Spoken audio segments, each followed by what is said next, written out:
Bonjour à tous, JT spécial hybride avec au sommaire les prix du BMW X1 PHEV et de la Skoda Superb IV. On vous présente aussi les Kia Ceed et X-Ceed PHEV et les futurs plans de Maserati.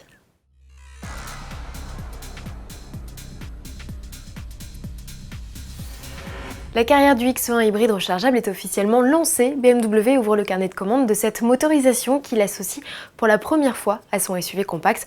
On parle ici de la deuxième génération du modèle, restylé à l'été. Sous le capot, un 3 cylindres 1,5 litre essence de 125 chevaux est associé à un bloc électrique, puissance combinée 220 chevaux.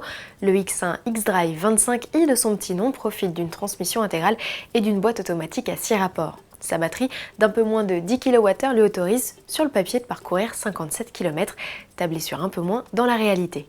BMW annonce une consommation de 2 litres au 100 km et des émissions de CO2 de 40 grammes.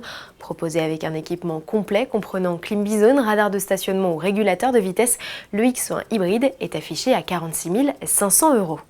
Tarif toujours avec ceux de la Superb IV, 2 lettres qui qualifient les modèles électrifiés de la gamme Skoda.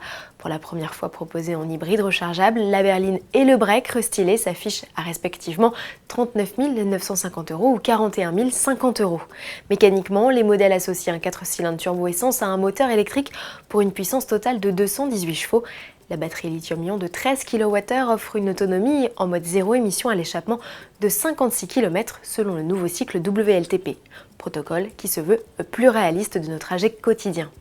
De série, les Superb IV adoptent une clim bizone, une caméra de recul, un GPS sur un écran de 8 pouces et des jantes de 17 pouces. Les feux à LED, le châssis sport ou encore le cockpit 100% numérique arrivent avec les 3 niveaux supérieurs. Les premières livraisons sont attendues pour le mois de janvier 2020.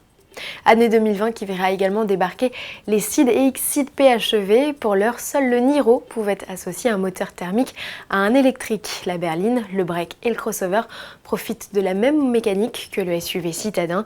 Le 1,6 litre essence et le moteur électrique développent 141 chevaux et 265 Nm de couple.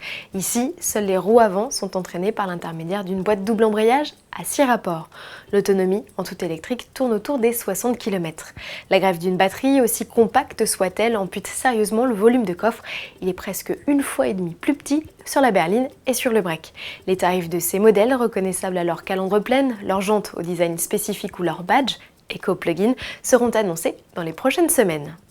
Pour finir, on parle de Maserati. Le constructeur italien en perte de vitesse ces dernières années veut rebondir. La firme au trident confirme donc que tous ses prochains modèles seront hybrides ou électriques dans le respect de l'ADN de la marque, tient-on à préciser.